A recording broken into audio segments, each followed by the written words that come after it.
Berikut adalah materi mengenai prinsip-prinsip dan pendekatan pengembangan kurikulum pendidikan agama Islam.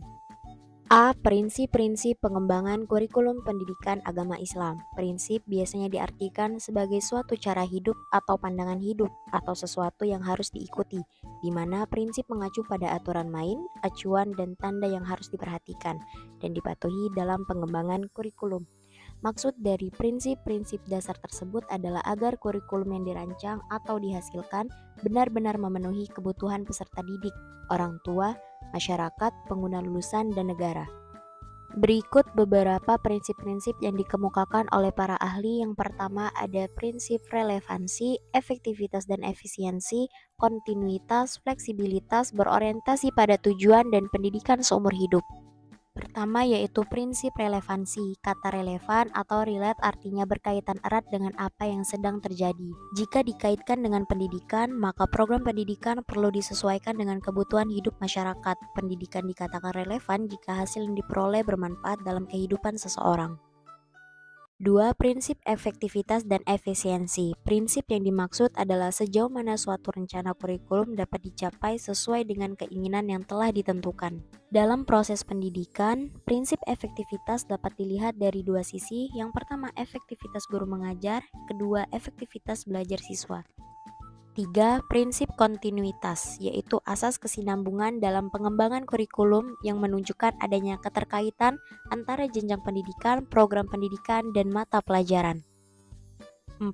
Prinsip fleksibilitas, yang dimana ini menyatakan bahwa kurikulum tidak kaku. Ini tidak kaku dalam arti bahwa ada sejumlah ruang untuk bermanuver yang memungkinkan sedikit lebih banyak kebebasan. Artinya dalam proses pembelajaran harus memperhatikan konteks perbedaan yang ada di antara siswa. 5. Prinsip berorientasi pada tujuan. Prinsip ini berarti pendidik terlebih dahulu menentukan tujuan sebelum menetapkan materi. Menurut Subandija, hal ini untuk memastikan bahwa semua pelajaran dan kegiatan pembelajaran diarahkan pada pencapaian tujuan pendidikan yang dinyatakan secara praktis. Guru diharapkan mampu mengartikulasikan tujuan dan secara akurat menentukan metode pengajaran, media pengajaran, dan penilaian. Prinsip yang terakhir yaitu pendidikan seumur hidup. Dengan kata lain, sekolah tidak membekali siswa dengan pengetahuan dan keterampilan yang mereka butuhkan ketika mereka meninggalkan sekolah, melainkan mempersiapkan mereka untuk pengembangan lebih lanjut setelah mereka meninggalkan sekolah yang bersangkutan. Selanjutnya, pendekatan-pendekatan pengembangan kurikulum PAI. Pendekatan pengembangan kurikulum adalah cara kerja dengan menerapkan strategi dan metode yang tepat dengan mengikuti langkah-langkah pengembangan yang sistematis untuk menghasilkan kurikulum yang lebih baik. Berikut adalah beberapa pendekatan-pendekatan dalam mengembangkan kurikulum. Pertama, pendekatan berorientasi pada bahan pelajaran yang dikemukakan oleh para ahli bahwa pertanyaan yang muncul dalam kaitannya dengan pendekatan yang berorientasi pada bahan adalah bahan yang akan diberikan atau ajarkan kepada peserta didik. Pengembangan kurikulum yang akan diterapkan di kelas mengacu pada bahan pelajaran.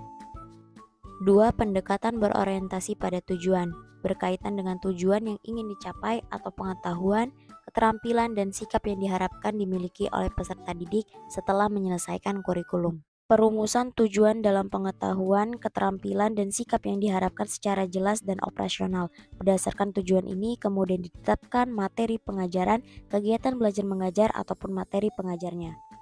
Kemudian pendekatan dengan pola organisasi bahan dapat dilihat dari pola organisasi yang pertama subject matter curriculum, correlate curriculum, dan integrate curriculum.